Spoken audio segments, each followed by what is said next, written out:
Hello everybody, I told you I wasn't quite done with this whole little crazy train yet. So, this is the only time we'll see the password screen. And the password screen music is also from Gardic, it's the title screen of that game. So let's try out that little thing we picked up last time. T G L begin. Okay, we are now in TGL mode, which is just the corridor shooting stages of the Guardian Legend.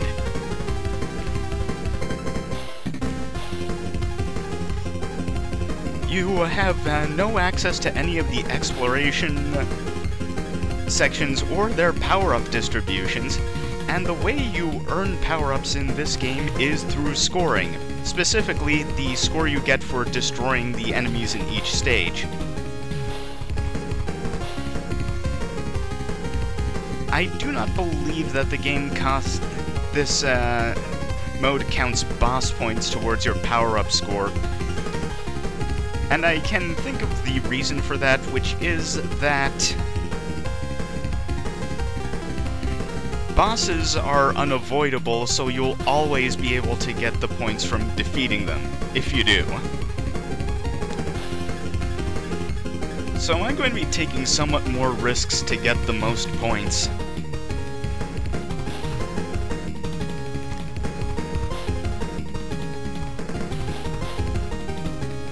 There are no guaranteed power-ups, so you really have to be on the ball to do what you must to survive. Also, compared to a full exploration run of the Guardian Legend, you will be very under-geared and underpowered to face the bosses and levels, so this mode is very, very difficult. Much more so than the main game, even. Which is why I didn't hold out any hope of actually finishing this in the Death or Glory run. So, expect death and not much glory.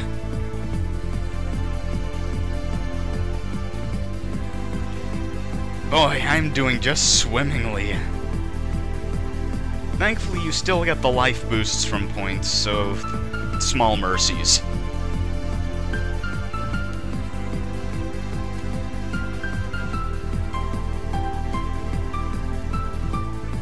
And there we go.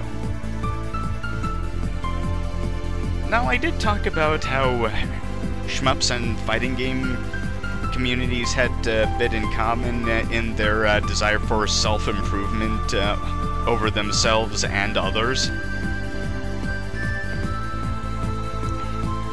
But another thing that those types of games have in common is that they tend to alter certain perceptions. Like, before I got into fighting games, really started studying them, I used to think that a second was a short amount of time. Now if someone tells me that I have a whole second to input a command or something, I'll be like, you might as well give me the whole weekend.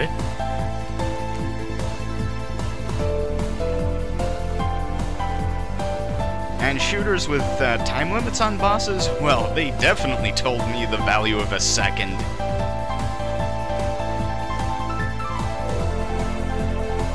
Even with my low level of skill at fighting games, I still will know that a second is forever.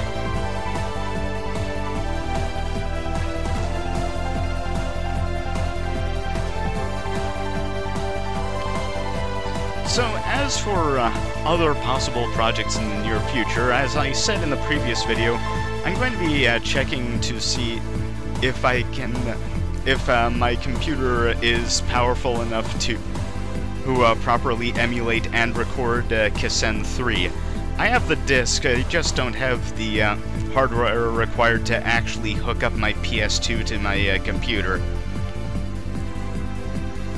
Kissen 3 is an interesting game that I'd really want to go for as a long-term project, because it's basically a giant joke at Capcom's expense. However, if that doesn't work, I think I'll actually revive my old short games thread that I kind of abandoned once I realized that I could record East games, and, well, you know what happened after that.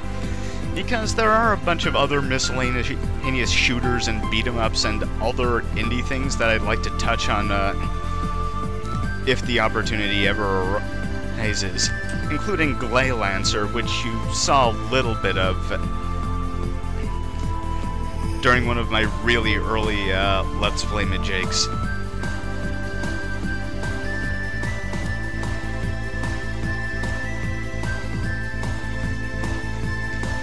There's a lot of neat stuff that has gone on in the indie game scene that isn't really even talked about that much in game forums that talk about indie games.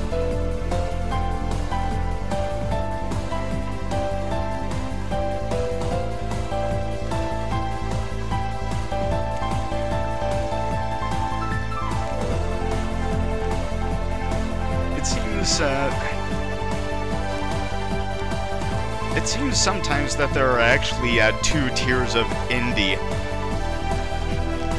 The popular indie games that everyone knows about, like Minecraft and La Mulana and so on, and the smaller indie games that aren't that particularly talked about or well-known, like Hero Core or stuff from the Japanese indie scene like Gigantic Army and Gunhound and all that.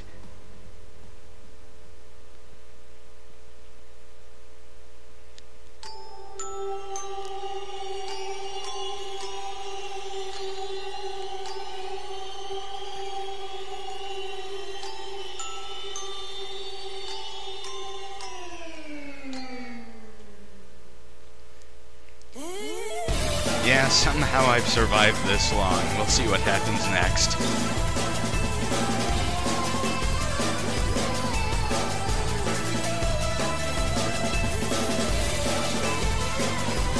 There has occasionally been talk in that, well, the forums that discuss these things as to why the shmup genre isn't more popular, because they used to be really big hits in the 80s and whatnot.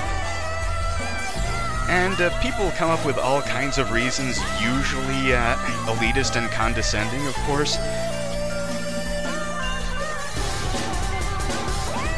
But one that I haven't really seen that much is that shmups have always been hard games. However,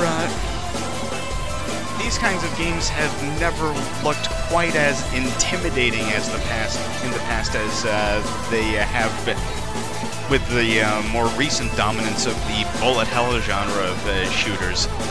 Because, well, the real problem is with the genre is that the now infamous hardest boss ever video is basically the face of modern shmups. The sort of insane thing that no one looks like they could dare approach unless they've been playing the genre constantly since Space Invaders.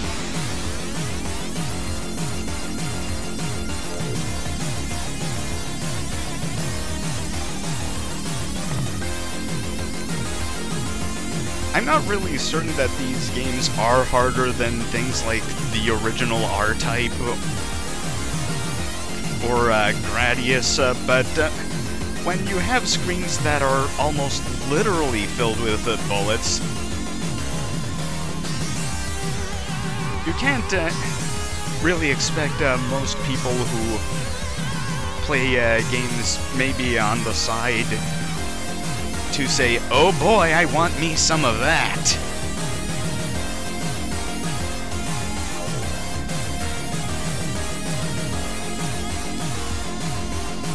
And in some places, there's even a sort of disdain for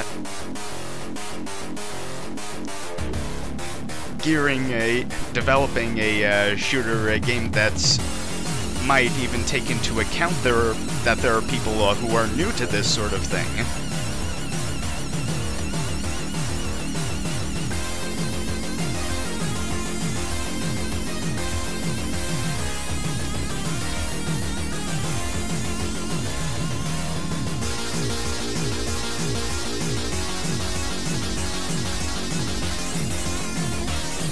the second thing I can think of is that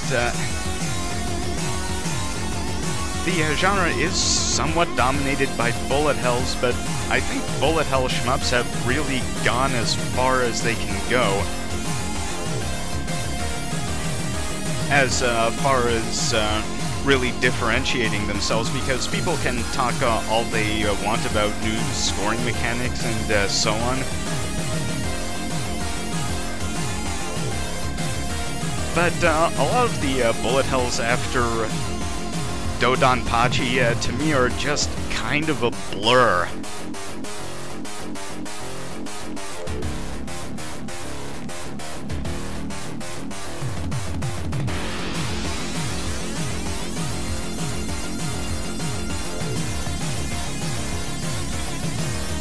One of the reasons I really like this game in particular is because it really does something different with shmups. Compile really wasn't afraid to experiment with the kinds of games it made. But we really haven't seen anything quite like this for a very long time. The closest attempt I can think of in recent history was Sigma Star Saga, and that wasn't that great. I think I fell just short of the 70,000 reward. Probably going to have to pay dearly for that.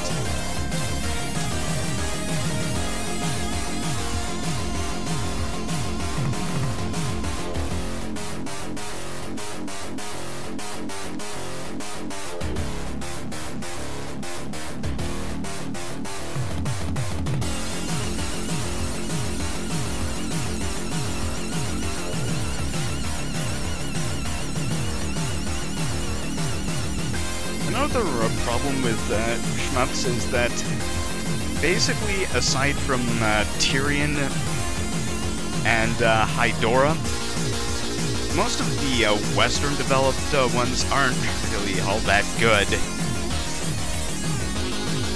Because they don't really have the proper sense of pacing that a shmup requires. These are frenetic action games. You should expect to play through it in only a little more than half an hour. That's just the nature of the beast. But I've tried a couple of others, and really just seem rather feeble in my experience. They don't really have the same kind of character to them. I know that sounds rather weeb, but the truth is I can only really think of that one Western shmup that I've really enjoyed playing through.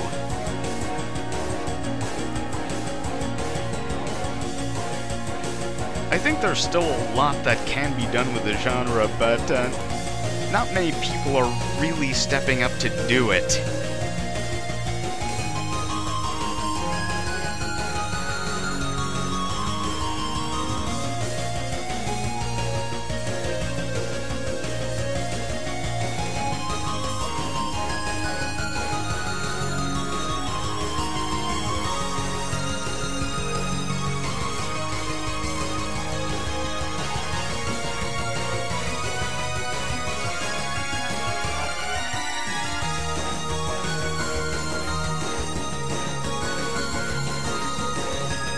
And because the fan base is a bit on the small side, they tend to have a bit of a skewed idea of what constitutes easy and what doesn't.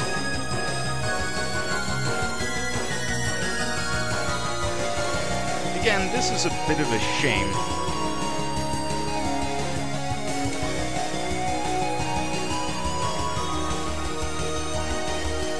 And I think it is something that will have to sort itself out, and it probably will at some point.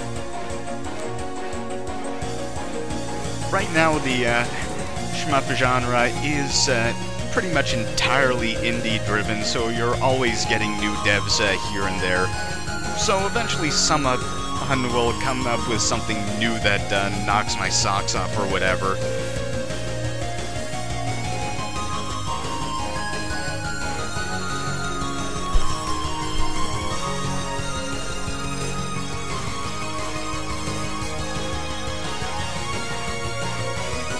This is so much more difficult without the defensive or offensive power-ups I probably have by now.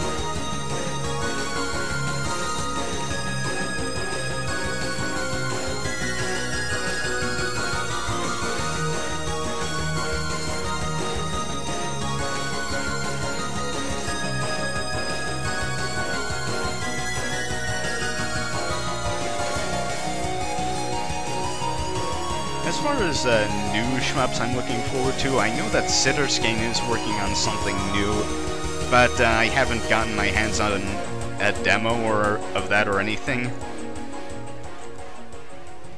And I think one that people really should check out is Astabreed.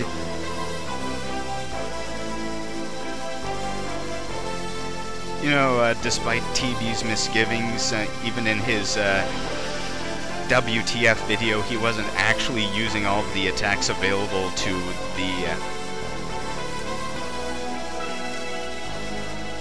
the player, yeah. Yes, finally an offense up. I'm not afraid of anything now.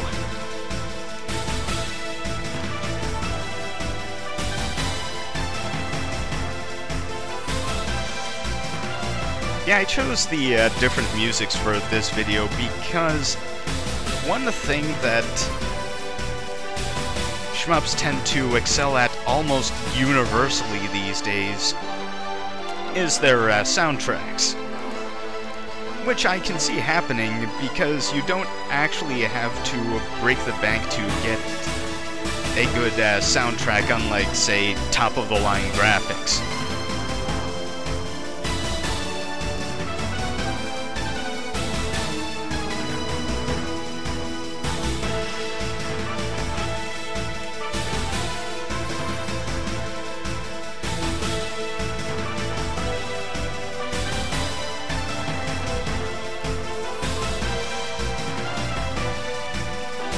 Well, developing a good soundtrack might be as time-consuming and even as difficult. It doesn't really require the same... I don't think it requires the exact same intensity or cost of development if you really want to push a gaming rig's hardware. Well, with graphics.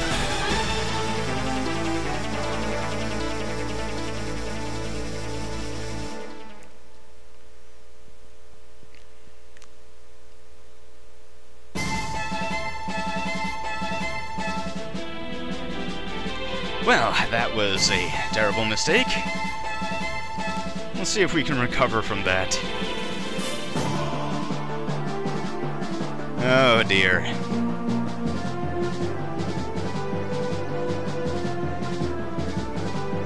Now, I think this is about as difficult as this boss was actually supposed to be, because if you don't have any of your defense power-ups, this boss can actually do quite a lot of damage to you very quickly. Without any damage mitigation, and that giant swarm of missiles will eat you alive.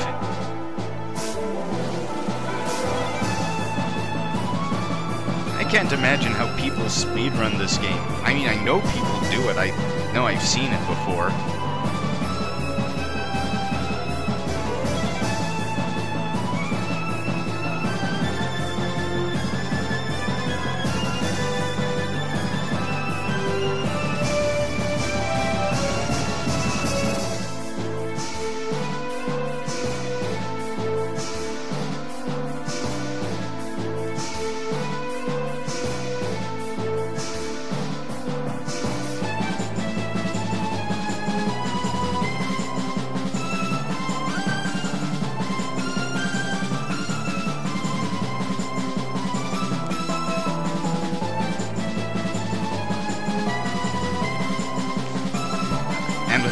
Without all of the offense power-ups I would... without all the super-powered weapons I would have, this boss is going to take a while.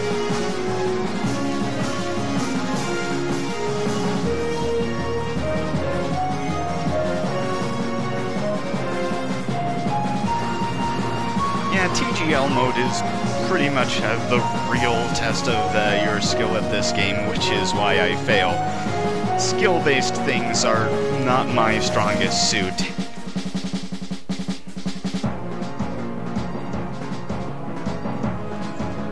Okay, you've probably looked at the clock and realized that I'm not going to be making it past this stage. There are limits to what even I can do with this game.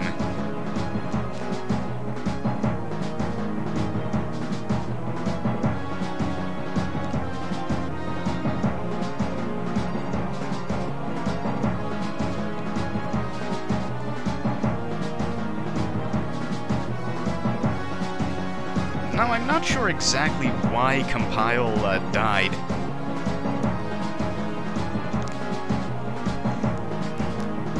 But I think it happened to die around the same time that shmups started becoming really niche. Because this was after the bullet hell thing really took off. The company's last game was released in something like 2000, 2001, and Xanac x Xanac was really good. However, it wasn't enough to save the company in an age when shmups had really started to fall by the wayside in terms of popular genres.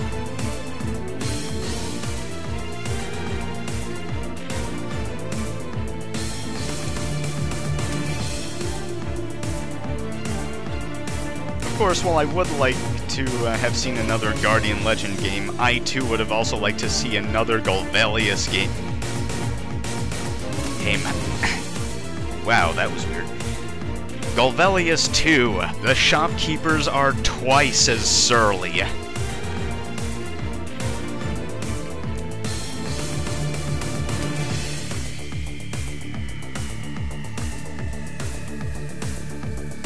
Oh yeah, this is where I figured that I'd probably end up biting it.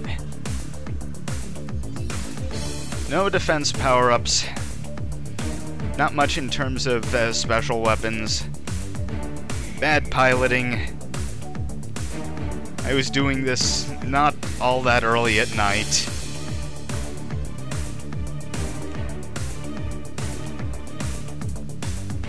I did hold on as long as I could, though.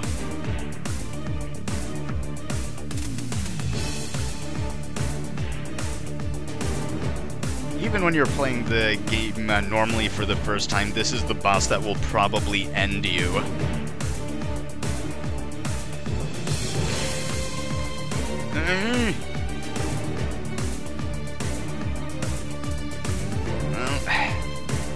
Well, that's actually it for the Guardian Legend. I will be seeing you next time on whatever project that I will be choosing to undertake.